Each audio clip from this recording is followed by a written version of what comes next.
ایک ٹائم پہ سمجھ رہا تھا کہ جی پی ٹی آئی جو ہے وہ ایک نئی چیز لے کے آ رہی ہے، تو پی ٹی آئی کے لیے کام کیا.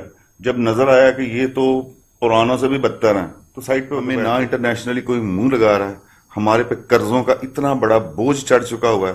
اب تو کوئی آپ فرشتہ بھی لے آئیں تو فوراً اس سے یہ کام ٹھیک نہیں ہونا جہاں تک خرابیاں چلی گئی. میرا تو ذاتی طور پہ کانسیپٹ یہ ہے کہ جی آپ یہ بھیک والے ادارے بنانے کی بجائے مل لگائیں.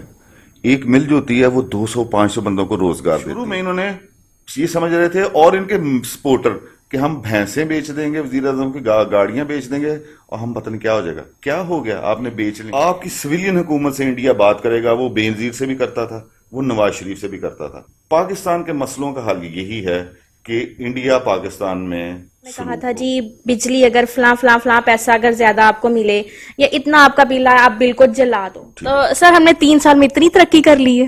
بالکل، آپ کوئی بھی چیز دیکھ لیں، ترقی ہم نے کس چیز میں نہیں کی. 55 کی تھی، اب 120 کے قریب پہنچی ہوئی ہے. آٹا ہر چیز میں، اور یہ وہ چیزیں ہیں جو عیاشی میں نہیں آتی، یہ ضروریات زندگی میں. شہباز شریف کو بھی ایک بہت بڑا ڈرامہ سمجھتا ہوں. شہباز شریف ان چیزوں پہ پیسہ لگاتا ہے کہ جس میں نمائش ہو سکے. وہ میک اپ کر کے نا تو خود کو خوبصورت بناتے ہیں. پاکستان کو کچھ کرونا نے نہیں کہا یہ سب ڈرامہ کرتے ہیں، ہمیں الٹا کرونا فائدہ دے کے گیا ہوا جو ہم دکھانا بھی نہیں چاہ رہے. افغانستان کی جو حکومت جس پہ جی بڑا خان صاحب اور جی بلے بلے کرتے رہے، جی غلامی کی زنجیریں توڑ دی ہیں.